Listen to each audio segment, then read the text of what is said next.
বিবাহ-শাদীতে বিবাহের যে মেন জিনিসগুলো আছে, এটা বিরাদরান মিল্লাতে ইসলামিয়া হলো একজন সাক্ষী, দুইজন সাক্ষী, গাওয়া যাকে আমরা বলি। এই সাক্ষী দুইটার কবে দাম, সাক্ষী ছাড়া নিকাহ হবে না, সাক্ষী ছাড়া নিকাহ হবে না। না যদি কোনো ব্যক্তি কলমাও না পড়ে কোনো অসুবিধা নেই। কলমা এটার জন্য করা হয় যে একটা জিন্দগিটার একটা নয়া পাঠ শুরু হচ্ছে। বিবাহ শাদী একটা প্রত্যেক দিন হয় না, জিন্দগির একবারে হয়। তো একটা ভালো জিনিসের দিকে নবীর একটা সুন্নতে কারিমাকে আরম্ভ করতে যাচ্ছি। এই জন্য তওবাতুল্লাহ করে যেন আমরা আল্লাহর কাছে দোয়া করে তওবাতুল্লাহ করি, তারপরে আমরা সেই ভালো শুভ কাজটা করি। এই নিয়তে জরুরি ওয়াজিব নয়। তবে বিরাদরান মিল্লাতে ইসলামিয়া নিকার মধ্যে দুই গাওয়া লাগবে। আর নিকার মধ্যে ইজাব ও কবুল বলা হয়েছে, অর্থাৎ ইজাব মানা হয় যে আমরা বিয়ের কাছে প্রথমে যাই, বিয়ের জন্য যেটা প্রথমে রাজি এটাকে ইজাব বলে, যার পরে যাবো তোহার কাছে তো কবুল করে কবুল করে, এই দুটা লাগবে। তারপর উকিল হয়, এগুলো হয়। এখন আছে আমরা এই নিকাহাতেও সেখানে আমরা সাক্ষী, উকিল বা সাক্ষী এটার মধ্যে রিশতেদারে নিয়ে যাই। যে সোচে রেখেছে, আগে ভাবে রেখেছে ফালা ব্যক্তিটা সাক্ষী দিবে, আর বিবাহের সামনে দেখছে ও নাই, ও দিল্লিতে আছে বা কোনো জায়গায় আছে, বা উকিল দিবে। উকিল আগে সোচে রয়েছে রিশতেদারি করার জন্য, তো উনি যখন ওই সময় নেই তখন সে উকিল করে দেবে।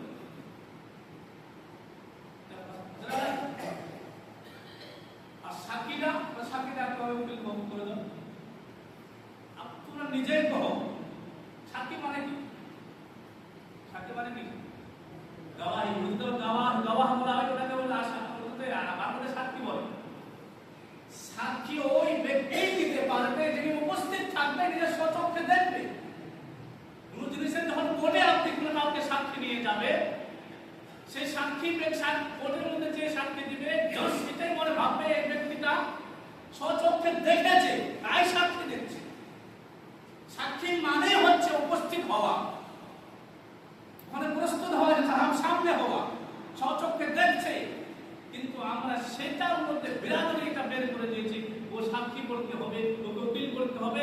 গাছে দিল্লিতে ওর আধার কার্ড নিয়ে বলছে উকিল করে দেবে। এক হচ্ছে নিকাহ হবে কি হবে না এটা বলছি, কিন্তু এই যে একটা নিয়ম শরীয়তের মধ্যে আছে, এই প্রত্যেকটা জিনিস আমাদের বিরাদরি হয়ে থাকে। মুসলিম হিসাবে তো বিরাদরি আছে, তবে একটা নিকাহ এটা কম মনে করেন না, এটা জিন্দেগির ব্যাপার। আপনি যাকে সাক্ষী দিবে ও আপনার ভাইও হতে পারে, আপনার দুলা ভাই বা যে কেউ হতে পারে। ওখানে এটা লাগবে না, একটা চাচা লাগবে, খালু লাগবে, মামু লাগবে, এটাও নয় শরীয়তের মধ্যে, এটাও না। ওটা শুধু একটাই জিনিস লাগবে, বয়স্ক হতে হবে, প্রাপ্ত বয়স্ক হতে হবে, বালিগ হতে হবে, মুসলমান হতে হবে। এটা লাগবে না যে আপনার চাচা ভাই হলে আপনার সাক্ষী হবে না। আপনি বাড়াই দেখি মহলেতে এই জিনিসটা হয়ে থাকে যে সবাই বিরাদরি খালি চলে আসে। এখন দেখেন আরেকটা জিনিস, সাক্ষী যদিও ওই যে যার নামে আপনি সাক্ষী দিচ্ছে, যদিও ওই উপস্থিত নাই, যিনি উপস্থিত আছে ওই সাক্ষী হবে। শরীয়ত অনুযায়ী উনি দূরে থাকলে ওর সাক্ষী গ্রহণ হবে না, ওর সাক্ষী গ্রহণ হবে না, উনি সাক্ষী নয়, কেন উপস্থিত নাই। এইভাবে করেন না। জরুরি নাই যে ওকে বিরাদরি করতে হবে, বিরাদরি মানলে তেমনি মানা যাবে, সাক্ষী দিতে হবে, তারপরে বিরাদরি হবে। এই জিনিসটা আমি রিকোয়েস্ট করবো, যখন বিবাহ শাদী করবেন যে বিয়ের বা পরের, আপনারা এইভাবে করে আগেইটা মেনে যারা উপস্থিত আছে তাদের সাক্ষী করেন। সাক্ষী হয় না, ওর উকিল হয় না, ওর পরে ওর বলি খারাপ হয়ে যাবে, হবে না। যিনি প্রস্তুত থাকবে, যিনি থাকবে সামনে, উনি সাক্ষী হবে। এখন যদি এই জিনিসটা করা যায়, কেউ মজবুর করে করতে হবে, কেউ বলে আমরা সরকারি হিসাব করে দেবো। শরীয়ত অনুযায়ী যা ওলি খারাপ হচ্ছে, যদি কাগজ কলমে বা শরীয়তের অনুযায়ী যা সামনে রইবে ওয়াহে হবে শরীয়ত অনুযায়ী সাক্ষী, বা দূরচ্ছবা হবার গণ্য হবে নি। উদাহরণস্বরূপ তোমরা সাক্ষীর ওয়া করতে দিয়ে দিচ্ছেন, কাগজ কলমে সাক্ষী ছে কি ওর নাম আওয়াজ দিল্লি, ওয়ার নামে তোমার সাক্ষী দিয়ে দিলে এটা পরে সমস্যা কি হবে জানেন? খতম না খাস্তা এরকম একটা সমস্যা আমরা যায় যে দিবসের সমস্যা চলে আসে। ওটা যদি সাক্ষীর প্রয়োজন হয় তো ওঠে বাকি সাক্ষী যখন কাগজ কলমে আছে ওয়ার প্রয়োজন হবে। আবার ওই সময় কয়েকটা বাহার ছিল অসুবিধার সময় শুনি কি হবে? আর অরিজিনাল শাসনের হিসাবে গ্রহণ হবে কেন সুইদের সামনে এই জিনিসটা ধ্যান দেবেন। এরা রয়ে কি হবে কি ওলি খারাপ কেন হবে না আপনি হবে নিকানা নিকানা হবে কিন্তু নিকানা হবে শরীয়ত অনুযায়ী ওয়া সাক্ষী দেয় সাক্ষী হবে যা সামনে হয় সাক্ষী। আর সাক্ষীর জন্য চাচা না সেটা থেকে চাচা মামু এটা লাগবে এইটাও ভুল ধারণা। এই ভুল ধারণা বের করতে হবে।